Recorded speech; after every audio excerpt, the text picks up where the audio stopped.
Hello guys, welcome to Viking Sports and Promotions.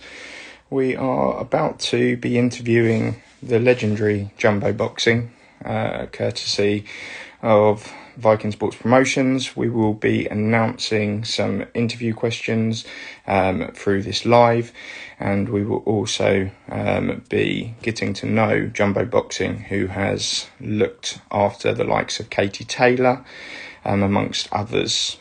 Hello. Right, so we just wait for him to come in, so we won't be too long before we get started. So any questions, please obviously just drop them in the comments, and we'll try and get through them as much as we can. So we shouldn't be too long before he is with us.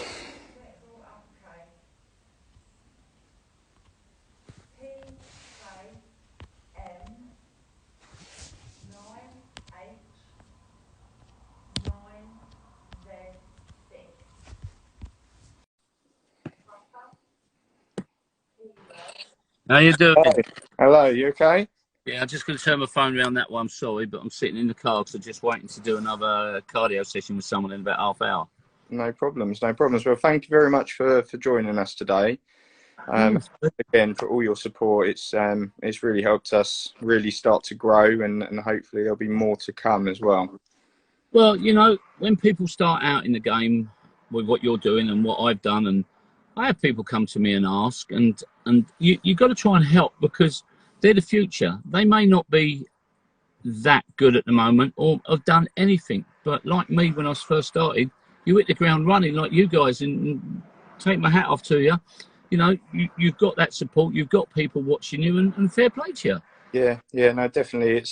It's what we're aiming to do is completely different to anyone out there, I feel, which, you know, trying to support the grassroots sports, as I call it, you know, the athletes coming up that need a kickstart with their career. You know, not the likes of Anthony Joshua, who's landed on his feet with Matchroom Boxing, but people to just get them out there. A bit like the person we took on last night, Kim Bergen, from Ireland. Obviously, you know her very well. Yeah, know Kim very well.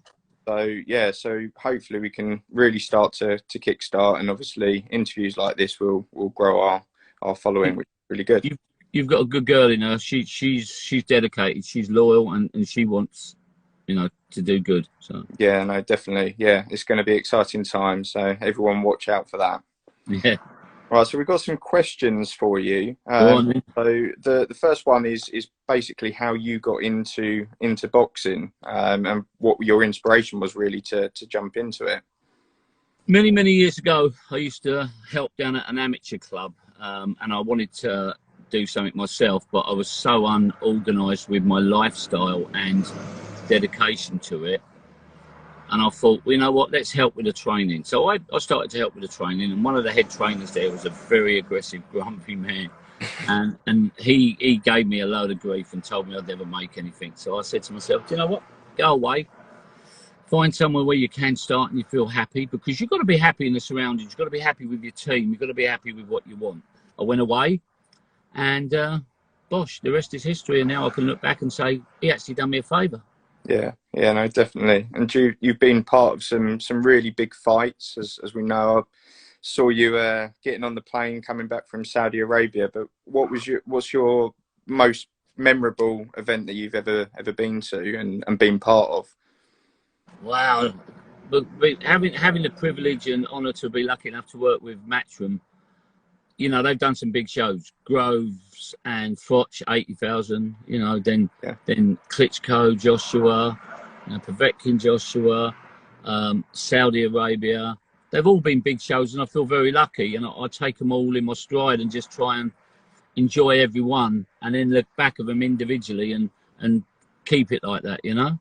Yeah, no, definitely. It's amazing what Matchroom have done really to turn the sport round, really, from what it was, you know, 10, 20 years ago, when really there wasn't that big a following, you know, from the likes of Foreman and Ali. It just kind of dropped off quite drastically, really. But Matchroom have seemed to have turned that completely round with their shows. I mean, listen, people love to knock and hurt someone who's doing good. That's why Frank at Matchroom and Eddie at Matchroom get so much stick because they're trying to do good and they think they're just wide boys from Essex, but they're a lot more than that. Let me tell you. Yeah, no, they're very dedicated, and what Eddie's done, especially with his Matchroom Garden, as Yeah, right, camp, lovely. yeah, and that's the thing, he's ploughed so much money into that when there wasn't really the rewards for him, but obviously getting the fighters out, these fighters rely on fighting, the majority of them. So it's for what he's done, I think is fantastic, both of them there and all the Matchroom team. But yeah, Definitely. quite good. It's good because it's not only just Eddie and Frank and what they do; it's all the backroom staff. Yeah, In the offices, Karen, Mandy, Alex, Bella, Darren. All these kind of people, Gary, all these people that work behind the scenes. This is why it's good that you're doing this, because some of the things people are going to see are not people that are out there. They're people that are working behind.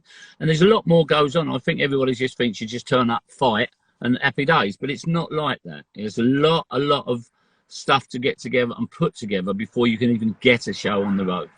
Yeah, the thing is as well is even when it comes down to the fighters, they just expect, oh, it's a nice easy camp and they just go in there and the rest is history. But I've recently been down to see Tom Little, who you worked with in Saudi, and lovely man. I've done a few things with Tom. He's a gentleman. Funny. Yeah. He's a top guy, and the thing is that you really see it for what it is when you see them in in their kind of second home, you could say. Yeah. And the dedication and work that they have to put in is just phenomenal. They are severely one of the best athletes that I think I know of, just for the sheer power and work rate that they've got to put in, especially when they're doing 3-minute rounds, 12 rounds. It's a lot. You've got to be prepared. It's a dangerous sport. Every time you step through them ropes, you put your life on the line. Doesn't matter if you're white collar, amateur, pro, or bare knuckle. All of those, as soon as you step through those ropes, your life's on the line. Doesn't matter what you've done with your trainer. It's you and him, or her and her.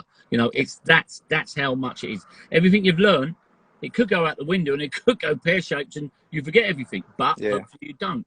So there's no team as such on the day. Team behind the scenes leading up to it, but not on the day. Yeah, no, definitely. So I know you've obviously been part of live crowds, and now more recently, and the weekend just gone with the Chisora Usyk fight, you've now experienced it from a different perspective, no fans, and obviously the strict COVID regulations that are obviously in place. Mm-hmm. How much of a difference is it for you guys? Obviously, the boxers are saying, once you're in the ring, you're in the ring. You don't notice what's around you. Do you know what? After Sam Egerton fought Ted Cheeseman and Ted got the nod, obviously I was in Sam's corner, but I always go in and say, well done, lads, blah, blah, blah. And we were having a little chat, and Ted said, do you know what? When I tagged him in one round, he said, if that had been at the O2 or York Hall, you would have heard that thunderous roar of my fans. He said, I would have probably gone in and done more, and maybe I got caught. He said, I didn't hear that. He said, I actually boxed a better fight because I had to think about it. I wasn't encouraged by the crowd. So in some ways, it's helped some fighters because they don't get carried away with the roar of the fans. Sometimes you get a big left hook and that someone at the back of the hall thinks, oh, that's a great shot. Yeah, but it isn't a great shot. It wasn't that good a shot, and it's not a damaging shot. But no, Ted said it actually helped him because he controlled himself. That controlled aggression where you could have lost it. Yeah. He had this roar of the crowd. I think that's a prime example of, linking into the Chisora Usyk fight, where people thought, watching the fight live, that Chisora had outboxed him, but you missed the shots of Usyk because he was so quick. Mm-hmm. You missed those kind of shots, and I think it's a similar kind of thing that you were just discussing. It's very, very different to being live and on TV, watching it in that sort of scenario. But again, the shows for me haven't changed any more than obviously the fans aren't there. This is still the atmosphere and the aura. You're still getting the pay-per-view hits, which is amazing.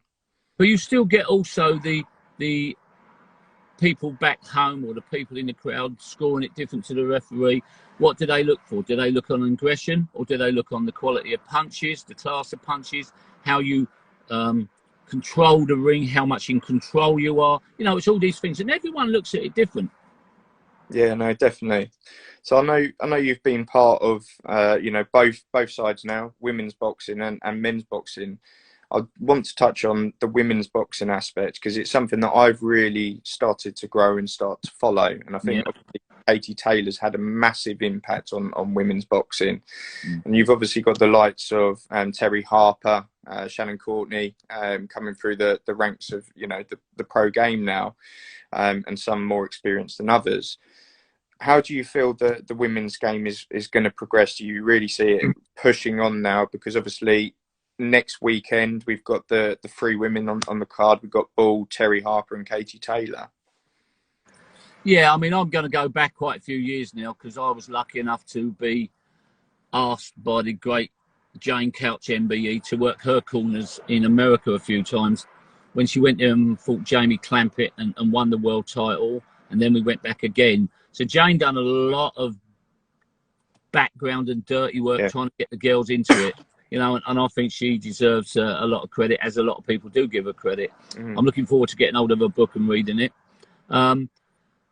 Katie Taylor, Shannon Courtney, Ellie Scottney, Amy Timlin, even Randa Ali, who's coming through. All these girls are going to go a long way, I believe. So let's take every fight as we go and just see how they develop. They're still young. I mean, Katie's obviously a little bit more experienced. And the pro game's a different game to the amateur game. Can they change? Can they adjust? Let's hope so.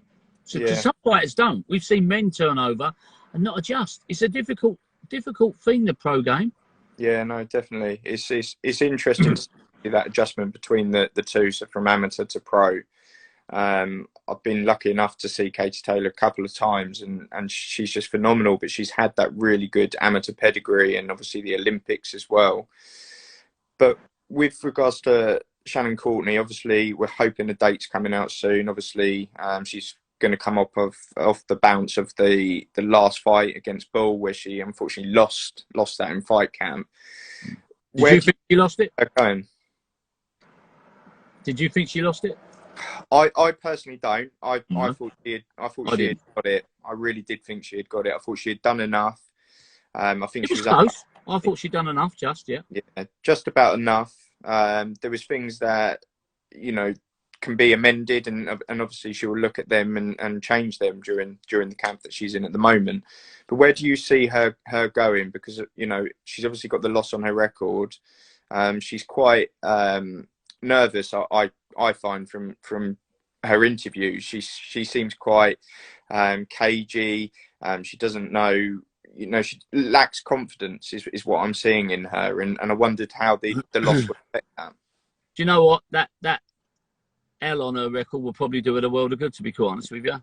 There's nothing hanging over her now. There's no baggage as such. You know, everyone worries about a zero, but it's nothing to worry about. You learn from it. You don't lose. You learn from it.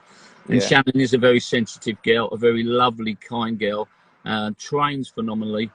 And yes, you can see it in her eyes. You don't have to talk to her. You can see it in her body demeanour that she is a very nervous and everything. And she's been through a lot in her time as a young girl and coming through and losing all the weight. But she has got that dedication. She has got that want, and she has got it in here. You know, no, definitely. She is a very good young lady, and I think she learns every fight. She grows in confidence every fight, and with the team around her, I'm hoping that includes me, because, you know, just a little nice word every now and again can give you that little bit of stature. You grow and you believe in yourself, and you go and relax. You know, she has the tools, so let's take it one at a time. She's still learning. What's she, 6 fights in? Yeah, and she had an amazing year last year. Obviously, every fighter's had a difficult year with regards to obviously the COVID situation, but I really see her and hope she can really go far. And, you know, and some fighters need that loss on the record. You know, we go back to Anthony Joshua, for example, and, you know, he did get a bit too big for his boots, in my opinion. I'm a massive AJ fan, but that loss, come back, bounce, box like old school boxing, really. You know, none of this knockdown needed. Some fighters need that, some just drive through, don't they?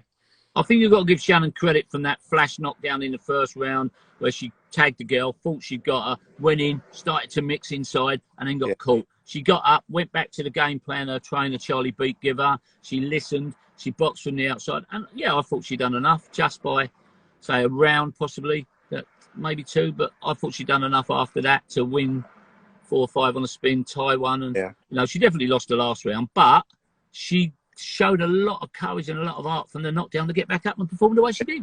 yeah. No, definitely, definitely.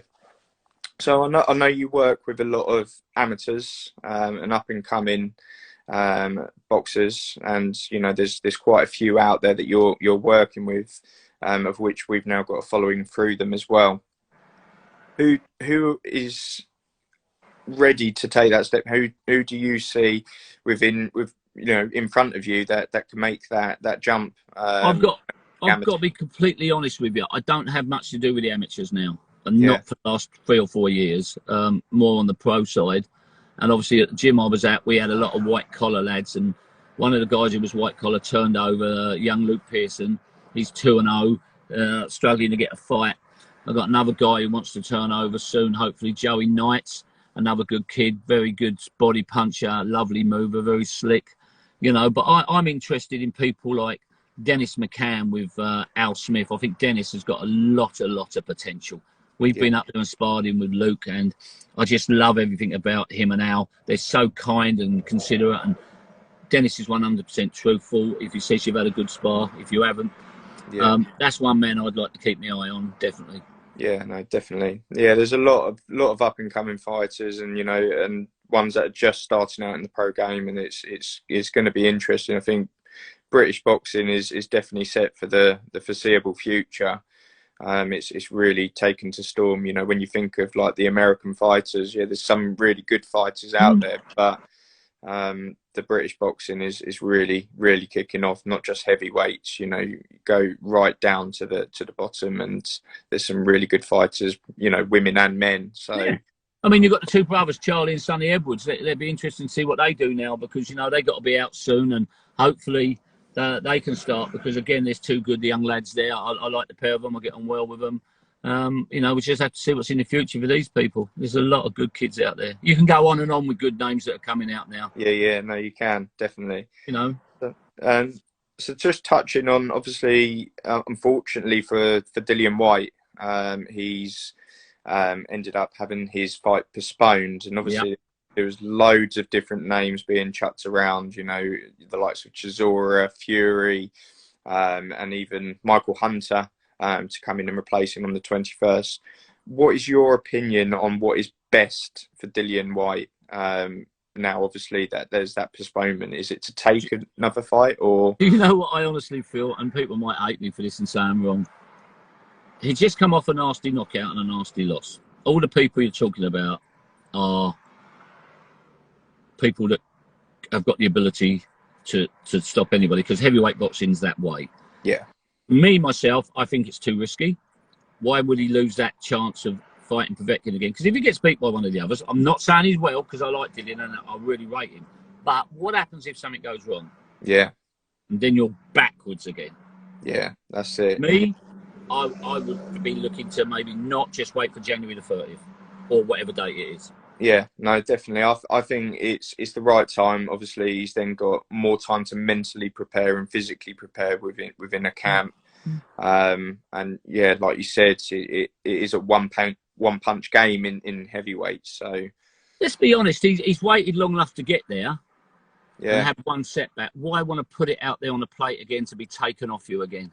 yeah, no, He definitely. should have had this ages ago, but it hasn't Yeah, happened. well, it was like 800 or 1,000 days, I think that it ended up being, and it was a ridiculous thing that, in my opinion, that the WBC have unfortunately done, but we know Eddie's not been able to do anything, so us fans aren't going to be able to push it through anymore. But yeah, I hope he holds off, and and I think Conor Benn is lined up to obviously headline that night now, so Yeah, that will be interesting. be interested. Good. Yeah. Yeah. So Tom Little and No, Babbage. Yeah, Lovely man. another heavyweight clash, and as I said, I've seen him recently, and I've never ever seen him put this much work into a fight. And he's lost a lot of weight. I think he said last night 15, 18 pounds he's lost, something like that. He's really worked hard. His team, Josh, Mitch as well, amongst others. He's had a niece in for sparring. Mm. Obviously, Babic is, I think, 5-0, if I remember rightly. So it's a big fight for Babic. Do you think? What do you think's gonna happen? Do you know what? I think Babbage is a bit wild. Yeah. He reminds me of a smaller version of Deontay Wilder. Okay. He comes out swinging, and a lot of his hands are clubbing inside hands. Don't get me wrong, he probably can punch, but he's had nothing in front of him yet. He's got someone with a lot of experience, and I think if Tom's taken it serious like he has, lost the weight, Tom's capable of doing some damage. Yeah. No shadow of a doubt of that. Yeah, we've seen it before. I know he ended up losing the fight against Dubois, but he still gave up a good fight, against Dubois. And obviously, he's another one that, got Joe Joyce coming up. Mm-hmm. But I think, my personal opinion is I think Tom Little's just got that little bit more experience. He's done well at camp. He seems to have had a really good camp.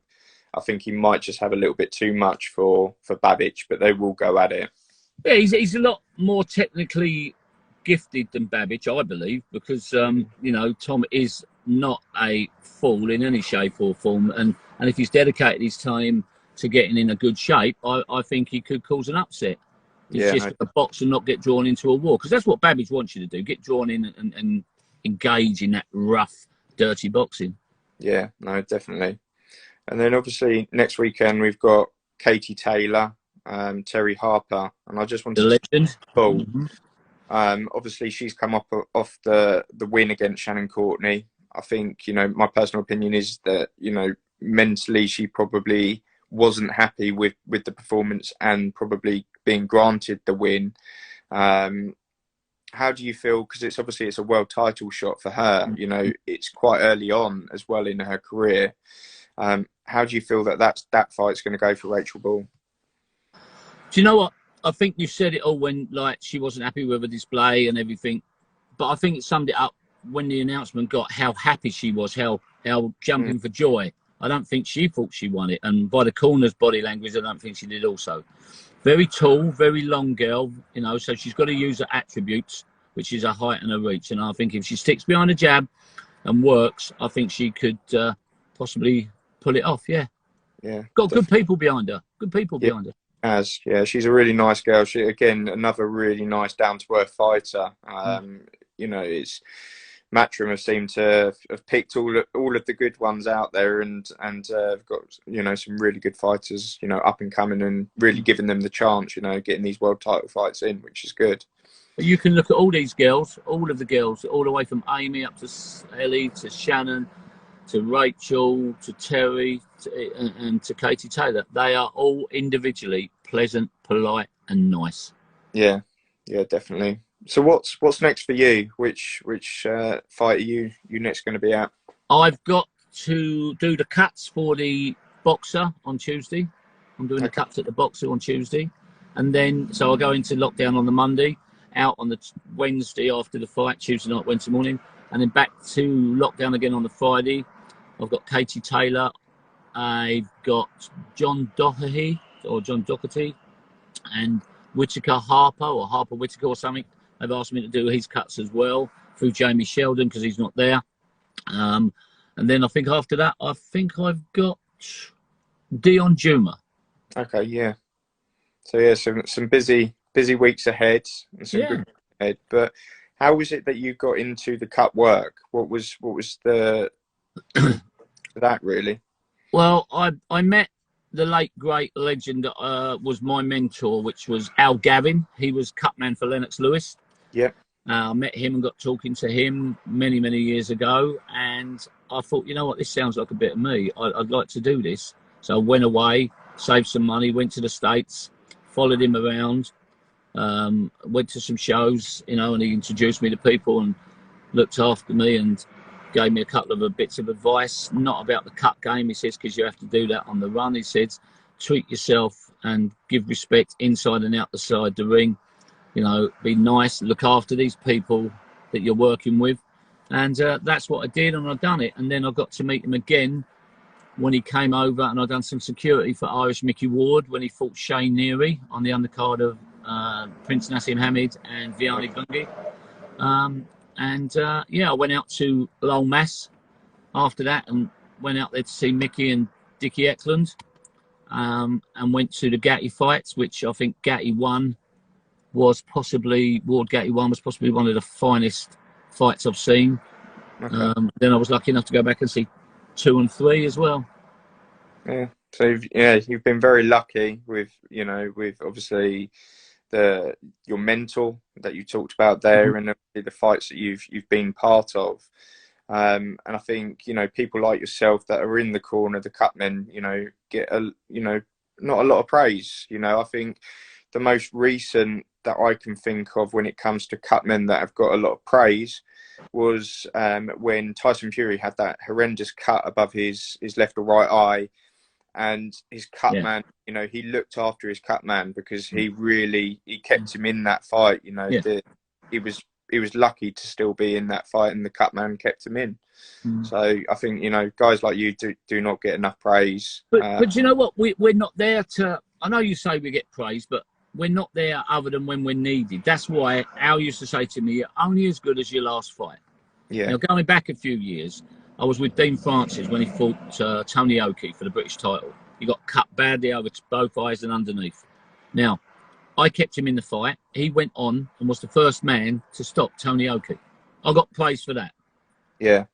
Then one big night in Belfast with Ryan Burnett. He wanted so much to be a world champion. Nasty clash of heads against kid from Bristol, Haskins. I stopped that. I got a lot of good. You're only as good as your last fight. If you do something and you do something good, you're great. Yeah. If you don't do it and he gets stopped, then some people, maybe he didn't do a good job on that.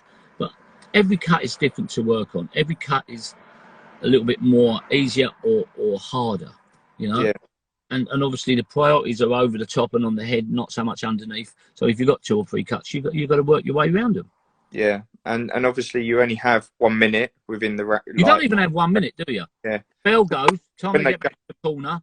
5 seconds, and that's why a lot of the time you'll see me through the ropes, ready to go before they even sit down. Then you get 10 seconds, and you got to, try and go as long as you can. And then you get, come on, seconds, away you go, get out, get out. So you may get 50 seconds if you're lucky. Yeah.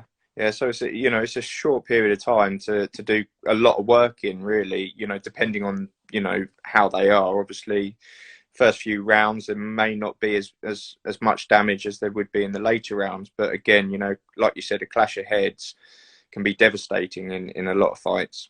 Yeah, I mean, you're not going to stop it straight away. 9 times out of 10, you might take 1 or 2 rounds for the adrenaline to get in and coagulate and get to stop the blood. And then if you can keep it under control and keep it in it, and they can go on to win it or get the decision or not get stopped and get a draw, then, you've done your job. It's about keeping them in the fight to let them have the chance to do it. Yeah, no, definitely. Well, I really appreciate, as I said, your support, your time today, as I know you're very busy with your greyhounds in particular. Yeah, I love me greyhounds. Love me dogs. I saw them this morning, so I really appreciate obviously your time. I know you're a very busy person. No problem, anytime, anything. And just again a shout out to you as well for supporting us with a donation of a t-shirt for our recent giveaway, which that's being done at the moment because they're made individually, so that'll be up to you. Hopefully I'll get that this week, early next week, and then I'll get it up to you.